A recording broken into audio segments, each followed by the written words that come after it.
জান্নাতের ভিতরে আসলাম গো। জান্নাতের ভিতরে আমি নবী ঢোকার সাথে সাথে আমি একটা ফরমের আওয়াজ শুনি, আমি হাঁটার আওয়াজ শুনতে পাইব,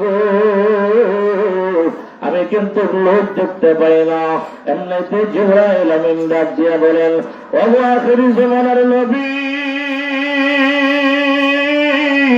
জান্নাতের ভিতরে যার পায়ের শব্দ শোনা যায় গো নবী, উনি কোন নবী না, রাসূল না, উনি হইলেন আপনার মজলুম নির্যাতিত সাহাবী হযরত বেলাল হাবশী। সুবহানাল্লাহ। আমার মায়ের নবী জিজ্ঞাসা করেন, জিবরাইল, আমার বেলালকে তো আমি মক্কা নগরীতে রেখে আসলাম, আমার বেলালের আওয়াজ এই জান্নাতের ভিতরে কেমনে আসবে গো? এমনিতে জিবরাইল আমিন ডাইকা বলেন, ও নবীজি, আপনি কি জানেননি আপনার বেলাল হাবশী যদিও নির্যাতিত সাহাবী, মজলুম সাহাবী, অসহায় সাহাবী, গরিব সাহাবী, বংশের কোনো মর্যাদা নাই, গোলাম বংশের সাহাবী, তার আব্বা গোলাম, তার দাদা গোলাম। নবীজি গো, এই বেলাল ইমানে তো মজবুত করেছেন, পাওয়ারফুল করেছেন, ইমানের খাতিরে আপনার বেলাল যখন নাকি মক্কা নগরীতে আনাচে কানাচে, মক্কা নগরীর অলি গলিতে হাতে গো, মহান আল্লাহ রাব্বুল আলামিন তার ইমানের খাতিরে তার পায়ের আওয়াজ মহান আল্লাহর তৈরি জান্নাতে পৌঁছায়া দে। সুবহানাল্লাহ ওয়া বিহামদিহি। ও আমার ভাই, আমার মায়ের নবী সাল্লাল্লাহু আলাইহি ওয়াসাল্লাম দুনিয়াতে মেরাজ থেকে ফিরে এসে বেলালকে ডাকলেন, ও বেলাল, কি হলো? আমি জান্নাতে তোমার পায়ের শব্দ শুনতে পেলাম, তুমি কি আমল করো রে বেলাল? তখন বেলাল রাদিয়াল্লাহু আনহু বলতেছিলেন, কাঁদতেছিলেন, ইয়া রাসূলুল্লাহ, আমার তো কোনো আমল নাই, আমার কোনো মর্যাদা নাই, আমি তো গোলামের বংশের গোলাম। ইয়া রাসূলুল্লাহ, আমার তো তেমন কোনো আমল নাই, তবে এতটুকু জানি আমি এক্সট্রা একটা আমল করি, সেটি হলো আমি যখনই উযু করি তখনই 2 রাকাত নামাজ, আলাদা নামাজ পড়ি। বলেন, কয় রাকাত নামাজ? যখনই উযু করি, পবিত্র হই, আমি 2 রাকাত নামাজ পড়ি। আমার ভাই, তাহিয়াতুল উযু বলে এই নামাজটাকে। 2 রাকাত নামাজ, কথা বুঝছেন? নামাজটা কিন্তু নফল, পড়লে পড়লেন, না পড়লে নাই, কিন্তু তাহিয়াতুল উযু 2 রাকাত নামাজ। নবীজি বলতেছেন, বেলাল রে, তোমার যে মর্যাদায় আমি তোমার হাঁটার আওয়াজ জান্নাতে শুনাইছি, আমার তো মনে হয় এই 2 রাকাত নামাজের খাতিরে। সুবহানাল্লাহ। কি বলেন ভাই, আমরা নামাজ পড়া দরকার আছে কিনা নাই? আল্লাহ পাক রব্বুল আলামিন বলেন, قد أفلح المؤمنون الذين هم في صلاتهم خاشعون। আল্লাহ তাআলা ইরশাদ করেন, قد أفلح المؤمنون, ওই সকল মুমিন মুমিনাত, নারী পুরুষ সফল কাম হয়ে গেছে, আল্লাযীনা হুম ফি সলাতিহিম খাশিউন, যারা খুশু বিনয়ীর সাথে আল্লাহর সামনে নামাজে দাঁড়ায়, নামাজ পড়ে। আল্লাহর হাবিব হাদিসে জিবরাইলে, মিশকাত শরীফে হাদিস আছে, নবীজি সাল্লাল্লাহু আলাইহি সাল্লাম ইরশাদ করেন, আন তা'বুদাল্লাহা কাআন্নাকা তারা ওয়া ইল্লাম তাকুন তারাহু ফা ইন্নাহু ইয়ারাক। হে আমার উম্মত, তোমরা যখন নামাজে দাঁড়াবে এমন ভাবে নামাজ পড়ো, নামাজে দাঁড়ায় যেন তুমি স্বয়ং আল্লাহরে দেখতেছো। সুবহানাল্লাহ। নামাজে দাঁড়ায় তুমি মুসল্লি, আল্লাহরে দেখতেছো। যদি তোমার ইমানের পাওয়ার সেই পর্যন্ত নাও পৌঁছে, কমস কম তুমি ওয়া ইল্লাম তাকুন তারাহু ফা ইন্নাহু ইয়ারাক, যদি তুমি আল্লাহরে নাও দেখতে পাও, আল্লাহ কিন্তু ঠিক তোমাকে দেখতেছেন। কথা বলেন, দেখতে না? আল্লাহ আমাকে দেখতেছেন আমি নামাজে। এই ভাব নিয়ে, মনোভাব নিয়ে নামাজ পড়লে এই নামাজ আল্লাহ কবুল করে নেবে। ইন্না সালাতি ওয়া নুসুকি ওয়া মাহইয়ায়া ওয়া মামাতি লিল্লাহি রাব্বিল আলামিন। আল্লাহ পাক রব্বুল আলামিন বলেন, হে নবী, আপনি বলুন কুল ইন্না সালাতি ওয়া নুসুকি, নিশ্চয় আমার 5 ওয়াক্ত নামাজ এবং আমার কুরবানি, ওয়া মাহইয়ায়া ওয়া মামাতি, আমার হায়াত, আমার মওত, আমার জীবন, আমার মরণ, লিল্লাহি রাব্বিল আলামিন, সব বিশ্ব প্রতিপালকের জন্য। কথা বলেন ঠিক কি ঠিক না? বলেন আমরা নামাজ পড়বো কার জন্য? আল্লাহ বলেন ওয়া আকিমিস সালাতা লিযিকরি, বান্দারে আমার স্মরণে নামাজ আদায় করো। দুনিয়ার লোক দেখানোর জন্য নামাজ পড়লে সেই নামাজ আল্লাহর আরশ পর্যন্ত ওঠে না। কথা বলেন ঠিক কি ঠিক না? নামাজ যাই আমরা পরিবাসত্ব, এই নামাজটা হতে হবে আল্লাহর জন্য। আর যদি পারেন ফাতাহাজ্জাত বিহি নাফিলাতাল লাক, রাত্রের শেষ রাত্রে উঠিয়া, মুরব্বী বাবারা অনেকে তো এমন ঘুমো না, ছটফট করেন, শেষ রাত্রে উঠিয়া 2 রাকাত নামাজ পড়া তাহাজ্জুদ গুজারের অন্তর্ভুক্ত হয়ে যান। একটা হাদিসে আছে আখিরাতের ময়দানে কোটি কোটি মানুষের সম্মুখে ফেরেশতায় এলান করবে, ঘোষণা দিবে, কে আছো তাহাজ্জুদ গুজার, শেষ রাত্রে উঠা যে তাহাজ্জুদ পড়তা, আল্লাহ পাক রব্বুল আলামিন বলেছেন তোমরা বিনা হিসাবে জান্নাতে চলে যাওয়ার জন্য। সুবহানাল্লাহ। কি বলেন সেই দিন কেমন লাগবে? আমার গোটা লাইফের কোনো হিসাব দিতে হবে না, হিসাবের কাতারে দাঁড়াইতে হবে না, হাসরের মাঠে তামার জমিনে দাঁড়াইতে হবে না। সেই দিন যদি আমি তাহাজ্জুদ গুজার হইয়া বিনা হিসাবে জান্নাতে যেতে পারি, এর চাইতে সুকফল সুনসিব আর হতে পারে না। কথা বলেন ঠিক কি ঠিক না? এজন্য আমার যুবক ভাইরা, যুবকদের ইবাদত আল্লাহর কাছে কবুল বেশি, মাকবুল বেশি, মঞ্জুর বেশি, পছন্দ বেশি। কারণ হইল দুনিয়া তো আপনারা দেখছেন, দুনিয়ার যে সকল সরকার আছে, সরকারের বিভিন্ন বাহিনীতে কাজে লাগাই কারে? যুবকদেরকে। কথা বলেন ঠিক কি ঠিক না? একটা সুনির্দিষ্ট সময় আছে, এই সময় অতিবাহিত হওয়ার পরে সরকারে যুবকরে যখন দেখে যুবক বার্ধক্যে উপনীত হওয়ার বয়স চলে আসছে, তখন সরকারে কি বলে, তোমারে আমি পেনশন টেনশন দিয়া ঘরে ভাড়াই দিই, তুমি আর আমার দেশের কাজ করতে হইব না, তুমি ঘরে বসে থাকো, তোমারে আমি প্রতি মাসে ভাতা দিব। কথা বলেন ঠিক কি ঠিক না? যেই সকল নৌজওয়ান যুবকরা নামাজ পড়ে, নফল পড়ে, তাহাজ্জুদ পড়ে, আওয়াবিন পড়ে, জিকির আজকার করে, তসবিহ পড়ে, আমার ভাই বার্ধক্য বয়সে তারা যদি নফল নাও পড়তে পারে, কোনো কারণে মাজুর হয়ে গেছে, আল্লাহ না করো, কোনো কারণে সে নফল পড়তে পারে না, তাহাজ্জুদ পড়তে পারে না, তসবিহ পড়তে পারে না, জিকির করতে পারে না, আল্লাহ বলবেন ফেরেশতারা আমার এই নওজোয়ান যুবক বয়সে নফল পড়তনি বলে পড়তো, বুড়া বয়সে আর পড়া লাগবো না, অটল ভাবে তোমরা লিখতে থাকো। সুবহানাল্লাহ। কারণ দুনিয়ার সরকার যদি দিতে পারে, আমি আল্লাহ হাকামুল হাকিমিন দিতে পারবো না। কেন? কথা বলেন ঠিক কি ঠিক না? এই জন্য মুসলমান এই দুনিয়া আল্লাহকে রাজি খুশি কইরা কবরে যাওয়ার একটা সুবর্ণ সুযোগ। হয়তো আল্লাহকে সন্তুষ্ট করব, না হয় অসন্তুষ্ট করব, হয়তো জান্নাত, না হয় জাহান্নাম। ইন্নাল আবরারা লাফি নাঈম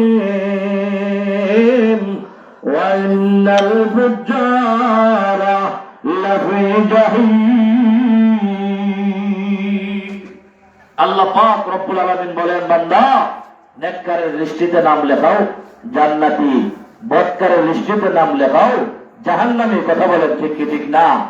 এই জন্য মুসলমান আমরা যুবক ভাইরা বিশেষ করে নবীজি সাল্লাল্লাহু আলাইহি সাল্লাম যখন কালিমার দাওয়াত দেওয়া আরম্ভ করলেন, যুবকদের মধ্যে সর্বপ্রথম মুসলমান হইলেন শেরে খোদা হযরত আলী। সুবহানাল্লাহ বলেন। যুবকদের মধ্যে প্রথম মুসলমান হযরত আলী রাদিয়াল্লাহু তাআলা। বয়স তেমন বেশি ছিল না আমার ভাই, 17-18 বছর বয়স নওজোয়ান যুবক হযরত আলী মুসলমান হয়ে গেছেন। আপনারা জানেন 5ম হিজরিতে খন্দকের যুদ্ধের সময় হযরত আলী রাদিয়াল্লাহু তাআলা একটা ঘটনা আছে। মক্কার বেঈমান কাফেরদের সাথে যে সকল যোদ্ধারা এসেছিল, কাফের গোটা মদিনাকে নিষ্পেষিত করার জন্য তাদের প্ল্যান প্রোগ্রাম ছিল। তাদের ইচ্ছা ছিল মদিনা নামক কোন রাষ্ট্র দুনিয়ায় রাখবে না, কিন্তু রাখে আল্লাহ মারে কে? কথা বলেন ঠিক কি ঠিক না? তারা যৌথ বাহিনী, বিভিন্ন গোত্র একত্রিত হইয়া বেঈমানেরা, এটাকে আরবিতে বলা হয় গজওয়ায়ে আহজাব। মানে গজওয়ায়ে আহজাব মানে কি? ঐক্য ফ্রন্ট, কয়েকটা দল গ্রুপ গোষ্ঠী একত্রিত হইয়া তারা এসেছিল মদিনাকে নিশ্চিহ্ন করে দেওয়ার জন্য। আল্লাহ বলেন, আমার নবীর দেশ নিশ্চিহ্ন করতে পারবা না, নিজেরাই তোমরা নিশ্চিহ্ন হয়ে ফেরত যাইবা। কথা বলেন ঠিক কিনা?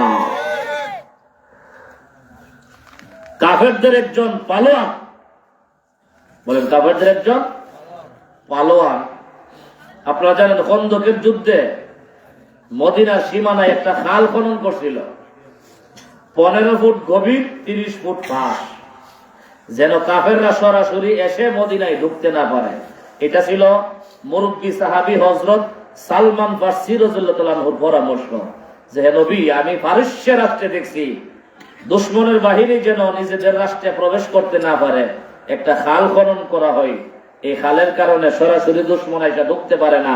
আমার ভাই হযরত সালমান ফারসির পরামর্শ অনুযায়ী নবীজি মদিনার সীমানা দিয়া 3 দিকে ছিল পাহাড়, একদিকে প্রবেশের পথ ছিল, সেই প্রবেশের পথে বিশাল খাল খনন করা হইল।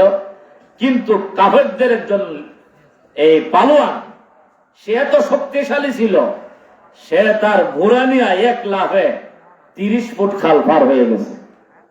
পার হয়ে আইসা মদিনার সীমানায় এসে সে মুসলমানদেরকে ডাকতেছিল, তোমাদের কে আসো, আসো যদি সাহস থাকে আমার মোকাবেলা করার জন্য।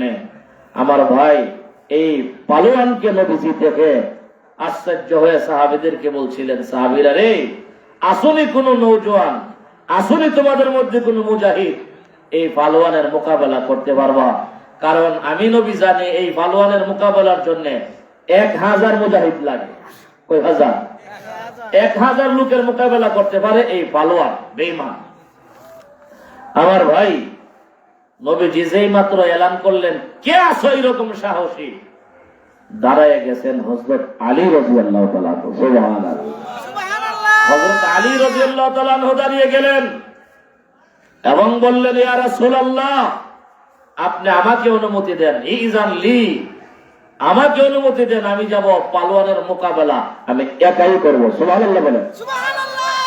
তখন আমার ভাই ইসলাম টিকার না টিকার সময় ছিল, চ্যালেঞ্জ ছিল, ইসলাম থাকবে কি থাকবে না, এই মদিনা রাষ্ট্র থাকবে কি থাকবে না, সেই চ্যালেঞ্জের মোকাবেলা করার জন্য শের খুদা আলী একা দাঁড়িয়ে গেলেন।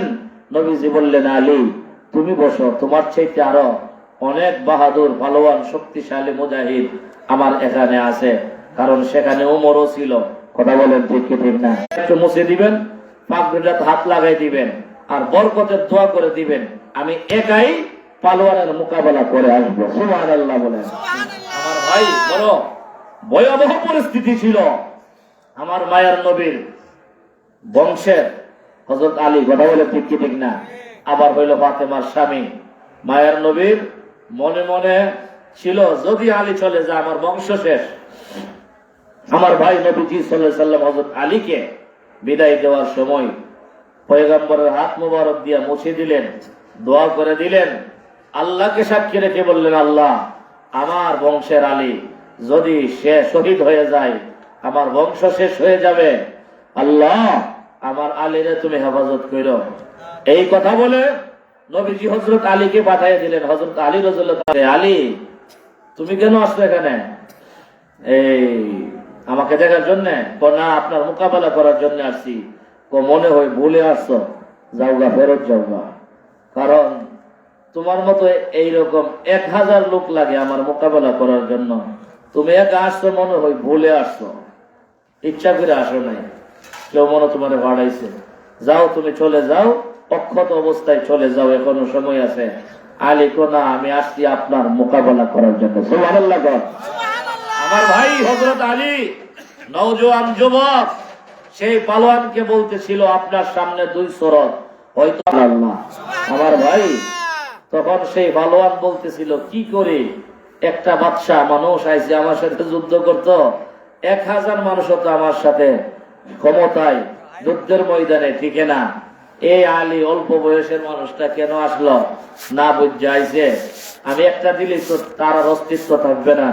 আমার ভাই সে জানতো না মুসলমানেরা যে আল্লাহর কুদরতে ইমানের বলে বলিয়ান হয়ে যুদ্ধ করে। কথা বলে ঠিক কিনা? হযরত আলী বলতেছেন, পালোয়ান বলতেছেন, আলী আমি তো তোমার নবীর কথাই মুসলমান হই নাই, নাউজুবিল্লাহ, তোমার দাওয়াতে আমি মুসলমান হইব নাকি? আমি কালিমা পড়তে পারবো না, সুতরাং তুমি আমার সাথে মোকাবেলার জন্য প্রস্তুতি গ্রহণ করো, তুমি আমারে আঘাত করো। পালোয়ান বলতেছে কি, তুমি আমারে আঘাত করো। হযরত আলী বলতেছেন, আগে আঘাত করা এটা মুসলমানদের কাজ না। সুবহানাল্লাহ। মাথার উপরে যখন এইভাবে তলোয়ার দিয়ে আঘাত করেছেন, এরা মুসলমান। হযরত আলী রাদিয়াল্লাহু তাআলা আনহুর পাগড়িটা কেটে, লোহা টুপিটা কেটে, এই তলোয়ারটা হযরত আলী রাদিয়াল্লাহু তাআলা আনহুর মাথার চামড়া মুবারকে গিয়া লাগছে। আমার ভাই, সামান্য 2 ফোঁটা রক্ত আসা আরম্ভ হয়েছে। কিন্তু হযরত আলী বলেন, পালোয়ান তুমি আমাকে আগে আঘাত করেছো, এখন আমি আলীর জন্য তোমার উপরে আঘাত করা জায়েজ হয়ে গেছে। কথা বলেন ঠিক কি ঠিক না? হযরত আলী ডাক দিয়ে বলেন, এরে পালোয়ান, এই মুহূর্তে তোমার উপরে আক্রমণ করা আমার জন্য জায়েজ হয়ে গেছে।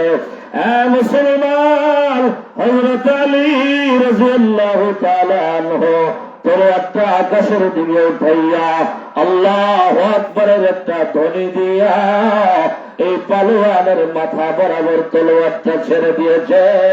আমার ভাই, শেরে খুদা আলীর তলোয়ারটা এত দ্রুত গতিতে মেরেছিলেন, ওই পালোয়ান দ্বিখণ্ডিত হইয়া, পালোয়ানের ঘোড়াটা দ্বিখণ্ডিত হইয়া হযরত আলীর তলোয়ারটা জমিনে গিয়া গেতে যাইবেন। সুবহানাল্লাহ। আমার ভাইরা, পালোয়ান দ্বিখণ্ডিত হয়ে গেল, ধরাশায়ী হয়ে আল্লাহর জমিনে 2 পাশে তার 2টা খণ্ড পড়ে গেল, তার ঘোড়াটা দ্বিখণ্ডিত হয়ে গেল। আমার ভাই, হযরত আলী রাদিয়াল্লাহু তাআলা আনহু আরেকটা আল্লাহু আকবারের ধ্বনি দিয়া এই তলোয়ারটাকে হাতে নিয়া আমার ভাই আল্লাহু আকবারের ধ্বনি দিতে দিতে আমার পয়গম্বরের তাবর দিকে রওনা দিয়েছেন। এমনিতে আমার মায়ের নবী ডাক দিয়ে বলেন, সাহাবীরা রে, ওই যে দেখা যায় ধুলোবালি উড়াইয়া কে আসতেছে। এমনিতে নবীর সাহাবীরা দেখে বলেন, এ ইয়া রাসূলুল্লাহ, ইয়া হাবিবাল্লাহ, এই যে ধুলোবালি উড়াইয়া আসতেছে। আল্লাহু আকবারের ধ্বনির আওয়াজ শোনা যায় গো নবী, আমাদের মন সাক্ষী দেয় আপনার আলী বিজয়ের বেশে যেন আমাদের কাছে পৌঁছতেছে। সুবহানাল্লাহ। আমার ভাইরা, আল্লাহ নবী বড় চিন্তিত ছিলেন গো, আমার আলীর জানে আজকে না জানে কোন হালত হয়ে যায়। আমার ভাই, হযরত আলী নওজোয়ান তলোয়ারটা হাতে নিয়া ঘোড়ার উপরে আরোহণ করিয়া ধুলোবালি উড়াইয়া মুহূর্তের ভিতরে পয়গম্বরের সামনে এসে হাজির। আমার নবীর দেখে বলেন, নবী গো, আপনার দোয়ার বরকতে কাফের বেঈমানদের পালোয়ানকে আমি দুনিয়া থেকে বিদায় করে দিয়েছি। লা ইলাহা ইল্লাল্লাহ। জোরে জোরে।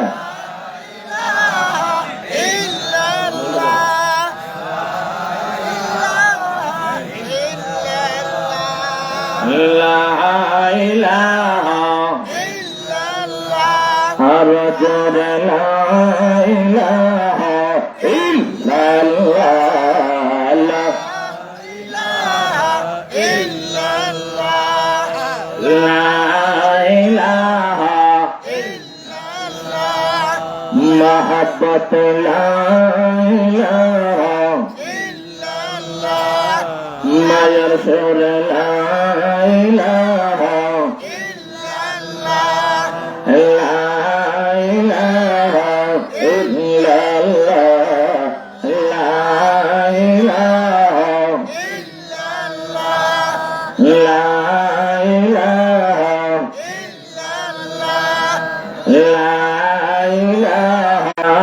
ইলাহা ইল্লাল্লাহ লা ইলাহা ইল্লাল্লাহ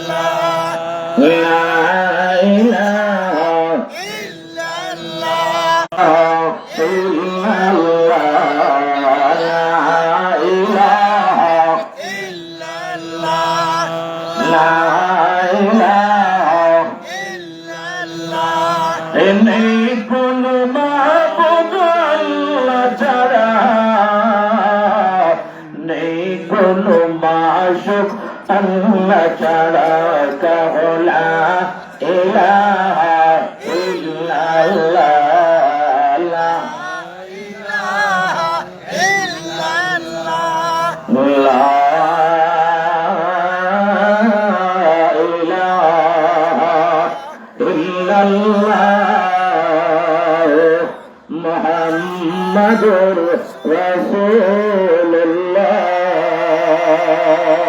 সাল্লাল্লাহু আলাইহি ওয়াসাল্লাম। আমার ভাই বলতেছিলাম, আমার তিলাওয়াতকৃত আয়াত আল্লাহ পাক ইরশাদ করেন, হাল আতা আলাল ইনসানি হিনুম মিনাদ দাহরি লাম ইয়াকুন শাইআন মাযকুরা।